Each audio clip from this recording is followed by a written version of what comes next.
daanan nyo, basta isipin nyo lang, nandyan lagi si Jesus sa tabi nyo. At lahat ma-answer, lahat lagi siyang may sagot sa anumang concerns natin sa buhay. So, okay, ngayon tanda na tayo sa ating prayer request at sabay-sabay tayong manalangin sa ating mga kapatid. And rin po, let's close our eyes and pray din sa kanila. Prayer request by Sis Isa Saluta. Prayer offered to your family Saluta. To seek the kingdom of God and have salvation, good health and protection for everyone. Lord, patuloy mong bigyan ng wisdom ang pamilya Saluta, Lord. Lord, patuloy mo i-touch ang kanilang mga puso, Lord. And let them be an example to others, Lord. Lord, continue to touch their heart and Lord, bigyan mo sila ng salvation, Lord. Batid namin na Lord, nandiyan ka para pagsignan kami, nandiyan ka para mahalin kami, O Lord. And Lord, wala kaming mga bagay na hindi mo ibibigay, kundi sincere ang aming panalangin dito. At through faith, Lord, hinihiling namin tayo ito. Salvation of Saluta family. And bigyan mo rin sila ng good health and protection sa araw-araw, Lord. Maraming kaguluhan nangyayari dito sa mundo. Maraming kaguluhan sa Pilipinas, Lord. Patuloy mong protection ng pamilya Saluta o lahat ng pamilya ng aming brothers and sisters na nandito sa church, Lord. At lahat din ng pamilya na nandito sa Dubai, Lord. Lord, patuloy mong protection ng bawat pamilya. Maraming kaguluhan sa Pilipinas, pero Lord, alam namin na nandiyan ka. You are the great protector, Lord. At walang mangyayari sa aming pamilya. Amen. And prayer request by Sis Bernice. Prayer offered to Berda Liga Apus, safe travel and Brian on June 7 and work in the Philippines, Lord. Lord, gabayan mo ang si Berda Lee and Brian, Lord. Patuloy mong gabayan sila sa kanilang pag-travel, Lord. Huwag mong hayaan na anumang mangyari sa kanilang mga dadaanan, Lord. Bigyan mo sila ng protections and guidance, O Lord. At Lord, batid namin, pagkakasama ka namin, walang mangyayari sa amin. Salamat, Lord. Amen. And prayer request by Arceli Chavez, prayer offered to Maria Teresa Makasaki. Please God, heal her. She cannot speak and cannot walk. Let your Holy Spirit and power to touch her. So, enable to again, amen. Lord, katulad ng bulag, Lord. Lord, pakinggan mo ang panalangin ng aming sister na Sis Maria Teresa Magkasakit, Lord. Lord, batid namin na walang imposible, Lord. Kailangan lang namin pakita yung faith namin. Kailangan namin lakasan ang faith namin. Kailangan namin i-shout kung ano yung mga pangangailangan namin. At nandiyan ka, Lord, para i-answer dito, Lord. Lord, let our faith, pagalingin mo itong si Maria Teresa Magkasakit, Lord. Gamitin mo siya, O Lord. And gawin mo siyang makasama namin sila dito or makapaglingkod siya, O Lord, sa'yo. Gamitin mo siya, O Lord. In Jesus' name we pray. Amen. And prayer request by Christine, prayer offered to Mama and Papa. Good health and protection and family.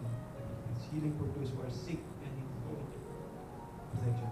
Lord, kay Jesus Cristo po sa kanyang Mama and Papa, Lord, Lord, patuloy mo silang gabayan sa Pilipinas, Lord. Malayo man sila, O Lord. Pero Lord, si Sis Christine, lagi silang inaalala. O Lord, alam namin na ikaw, Lord, ay inaalala mo rin ang iyong mga anak, O Lord. Lord, patuloy mong gabayan dito. Ilayo mo sila sa anumang kaguluhan na pwedeng mangyari. At Lord, lagi mo silang bigyan ng safety na lugar. At patuloy mo rin, bigyan mo rin sila ng salvation, O Lord. Lord, wala naman kami ibang daan kundi patungo sa iyo, O Lord. Patuloy mo i-touch yung family niya and give them salvation, O Lord. At Lord, alam namin, nandito kami, nabubuhay kami para sa iyo, O Lord. And prayer request by Sis Angelica, prayer offered to Sis Lily Ann Castro, positive result for her interview next month for US visa and complete healing for her job service. Lord, bigyan mo ng wisdom and knowledge, Lord. I-touch mo rin yung puso na mag-i-interview sa kay Sis Lily Ann.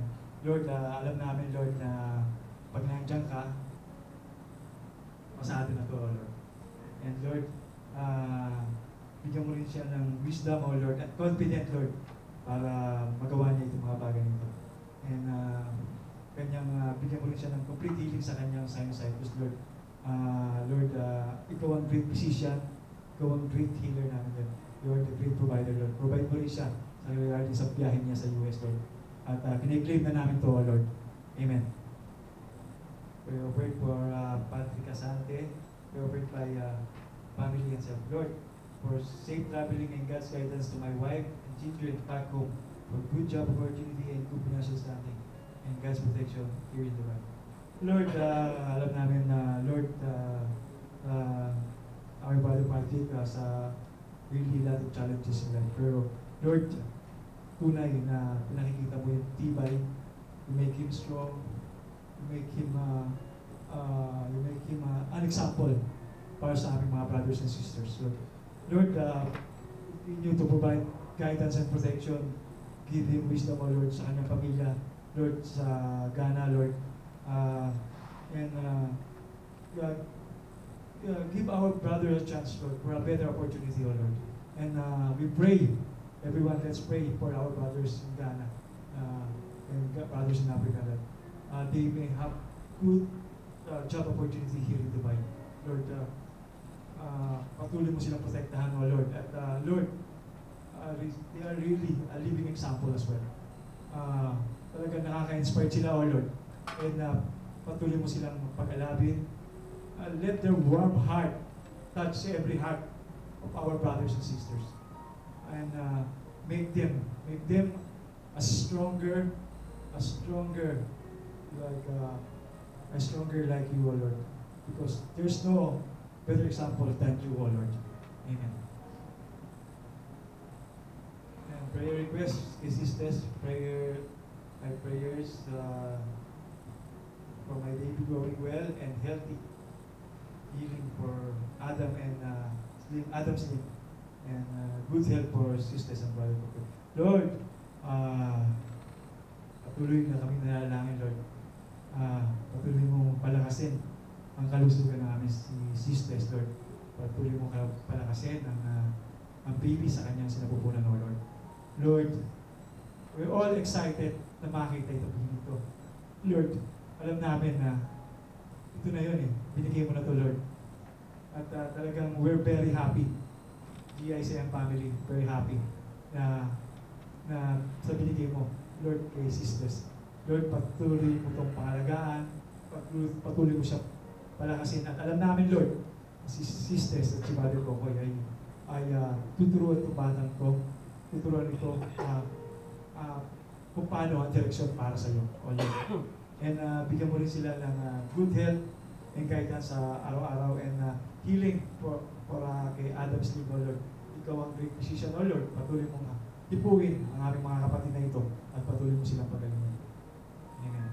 And prayer request by Sis Weng. Pray over to Mary Ann Doctora Castro. Healing for her sis. Give her your healing power, Lord. Lord, sabi ko, ikaw ang great physician, O Lord. Lord, itouch mo ang sakit na ni Sis Marian Doctora Castro, Lord. At alam namin na katulad ng bulag kanina na kinuwento ko sa verse, walang imposible, O Lord. Kaya mong magbigay ng miracle in this time, in this moment, O Lord. Patuloy mong paggalingin ang mga prayer concerns, Lord. At sa mga kapatid namin na may mga prayer concerns na hindi man lista dito, na natin kumain, O Lord. Lord, pakinggan mo sila. Pakinggan mo sila, Lord. Huwag tayong mahiya. Kahit sa isip natin, i-shout natin kung ano yung pangangailangan natin sa buhay. Because nandyan si Lord para makinig sa mga concern natin. Anak niya tayo. Kaya nandyan siya. Nandyan siya para pakalagaan tayo. Wala siyang gagawin mga anong bagay para sa ikakasama natin. Lahat kabubuti natin. Kaya, brother and sister, shout lang natin, huwag tayong mahiya. Paulit-ulit ko sasabihin ko, let our faith to God be our weapon para lalo tayong mahalin ni God. Because God loves us. So, thank you, Lord, sa opportunity na binigay niyo muli para nakatayo ako dito sa congregational prayer, Lord. Lord, alam ko